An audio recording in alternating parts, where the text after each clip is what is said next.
প্রিয় দর্শক, আসসালামু আলাইকুম। কেমন আছেন? আশা করি আলহামদুলিল্লাহ ভালো আছেন।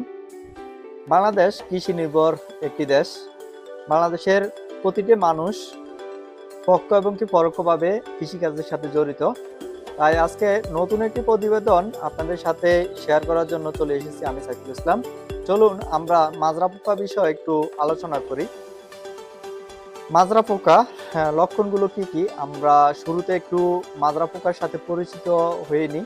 চলুন, প্রথম অবস্থায় আমরা মাজরা পোকাকে কিভাবে চিনব, দ্বিতীয় অবস্থায় কিভাবে চিনব এবং তৃতীয় অবস্থায় কিভাবে চিনব। অবশ্য তিনটি ভাগেই আমরা মাজরা পোকাকে চিনতে পারবো।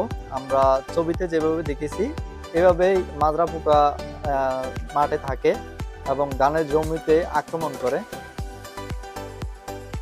তো এই মাজরা পোকা থেকে মুক্তির জন্য এবং স্থায়ী সমাধানের জন্য আমরা অবশ্য কীটনাশক ব্যবহার করতে হবে। তো আমরা কোন কীটনাশকটি ব্যবহার করব, চলুন একটু পরিচিত হয়ে নিই।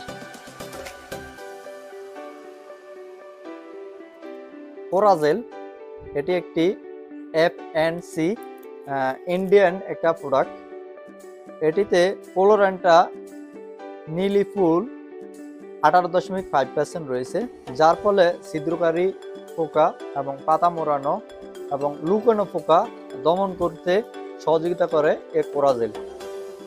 কোরাজেলের সাথে আপনি অ্যাড করে কি ব্যবহার করবেন, চলুন একটু আপনাদের সাথে পরিচয় করে দিই। এই যে এই প্যাকেটটা দেখতেছেন, এটা হচ্ছে কাটাফের একটি প্রোডাক্ট।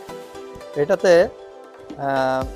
কাটাপ রয়েছে 50%, যার ফলে আপনার জমিতে যে মাজরা পোকা রয়েছে এই মাজরা পোকা আসতে বাধা প্রদান করবে এবং মাজরা পোকা দূর করতে সহযোগিতা করবে 35 দিন পর্যন্ত।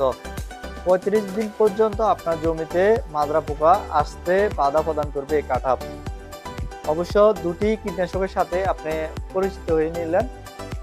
নেক্সট প্রতিবেদন দেখতে আমাদের সঙ্গে থাকবেন এবং এই প্রোডাক্ট ব্যবহার করে ফিডব্যাক অবশ্য আমাকে ইনবক্সে জানানোর চেষ্টা করবেন। যদি আপনি আমার চ্যানেলে নতুন হয়ে থাকেন অবশ্যই চ্যানেলটি সাবস্ক্রাইব করে সঙ্গে থাকবেন নেক্সট প্রতিবেদন দেখার জন্য।